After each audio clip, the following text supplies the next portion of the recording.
Mnemonic. Well,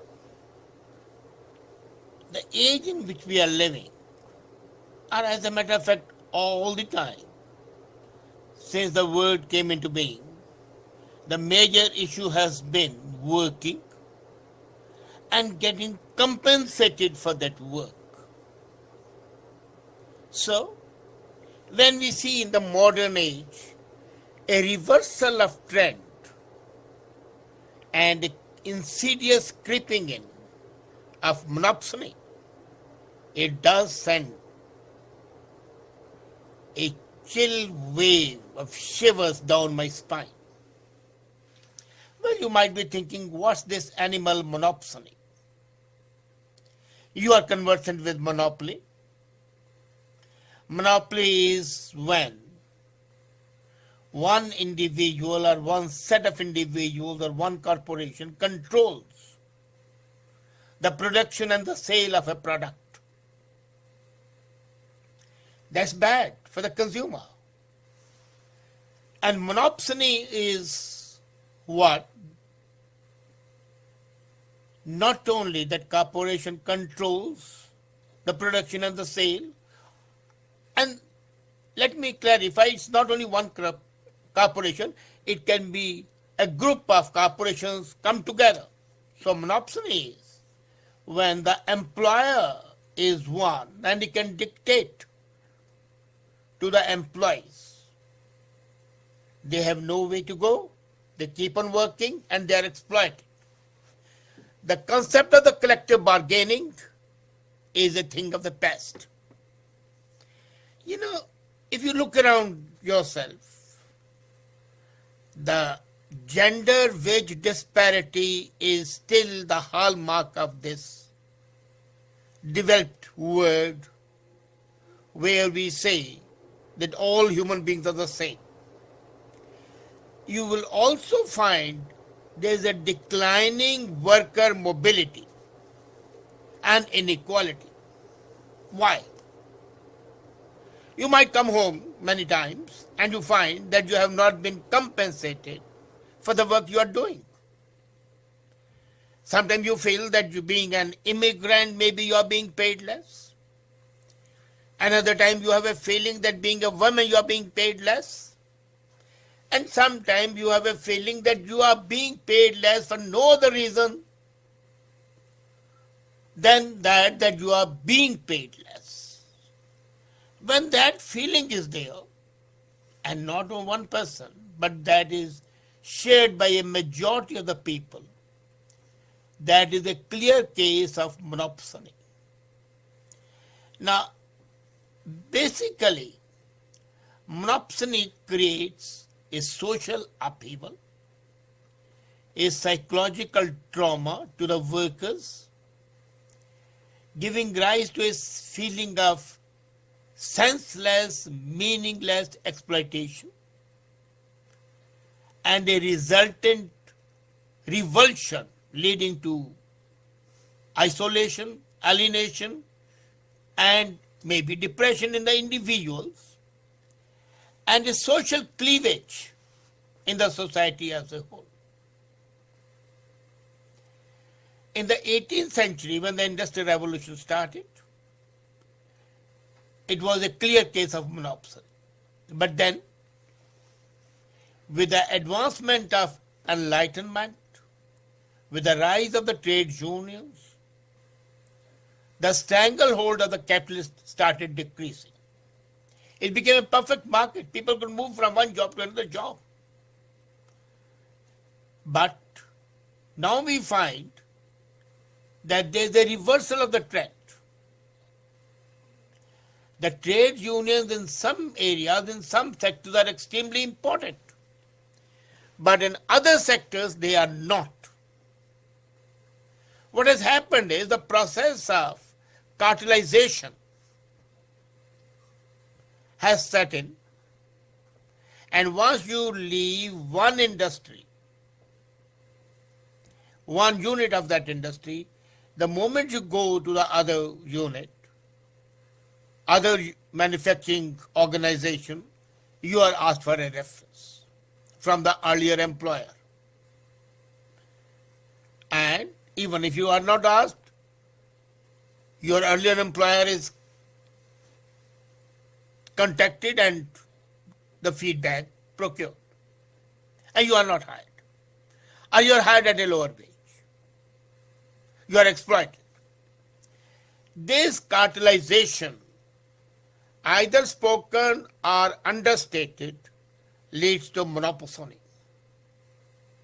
Then, the agreements that you make with the employer, the agreements which are a non-competing term, there is a phrase in that, non-competing, and that also cuts your right, reduces them, and makes you a victim of monopsony. As a matter of fact, there is a job lock, and the job lock is very sensitive in nature.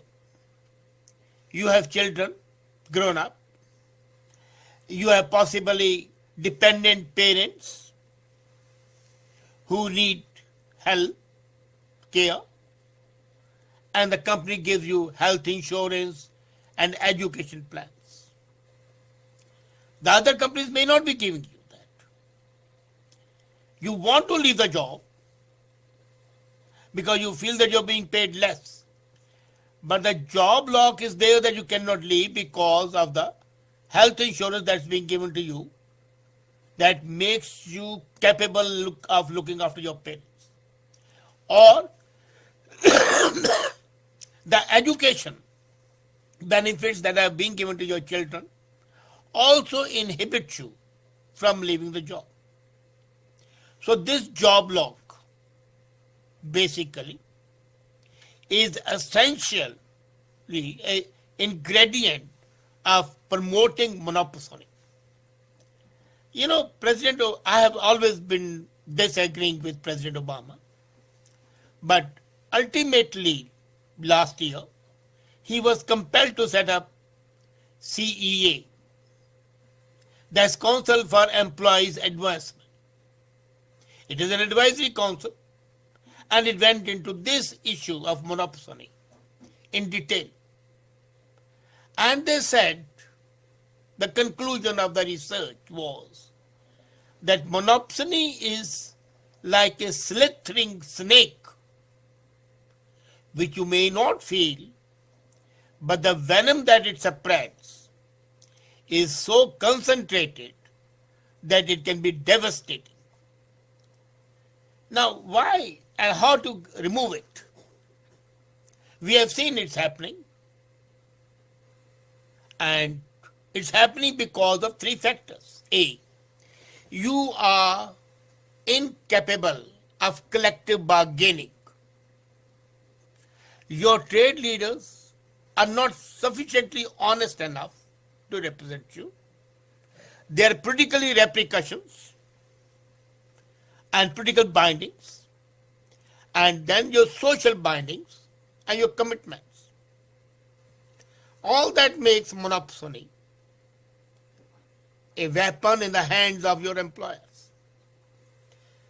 You can feel frustrated, but you can't do anything about it.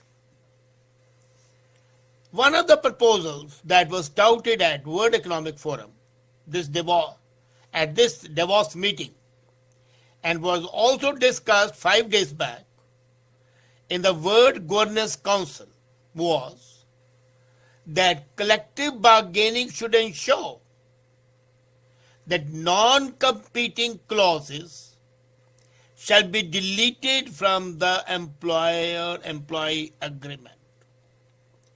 Non-competing clause means, say you are employed in auto industry in a sensitive position, and when you join that industry, you are asked to sign a contract which says that if you leave this unit, you will not seek an appointment or a job in the same industry, in auto industry, say we are taking the example, for a period of say 5 years.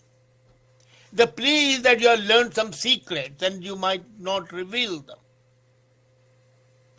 The moment you sign such an agreement, it makes you a thrall, a slave.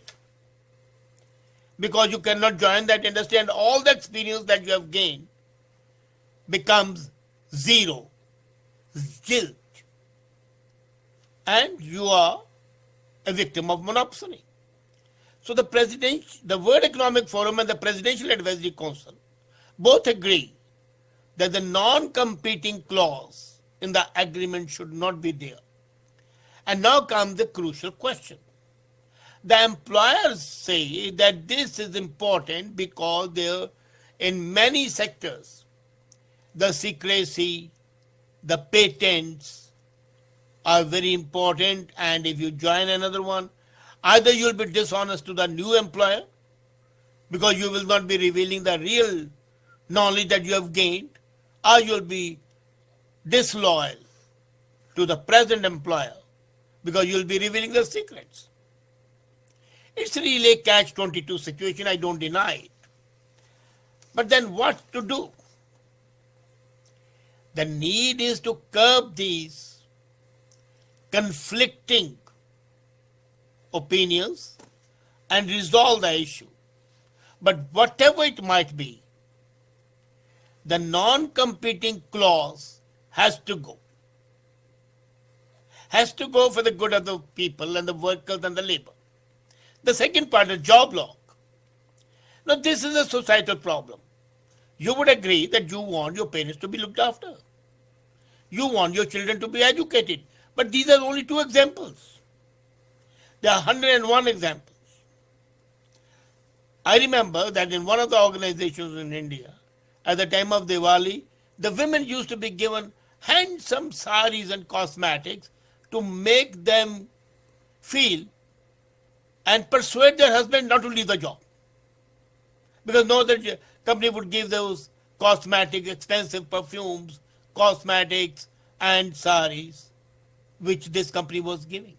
Psychological pressure was brought on the labor force.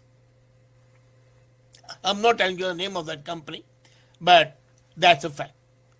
Now, this sort of a job log cannot be resolved by a legislative measure, but it can be resolved by adopting appropriate policies. And that is, why should the universal health care not cover everything?